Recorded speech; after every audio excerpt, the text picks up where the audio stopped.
You ask Tiger to solve. This deals with linear equations with one unknown. The final result is v equals 8. Let's solve it step by step. Simplify the expression.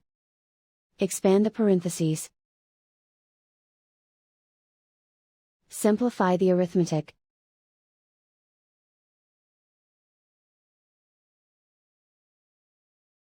Group all constants on the right side of the equation. Add 21 to both sides. Simplify the arithmetic.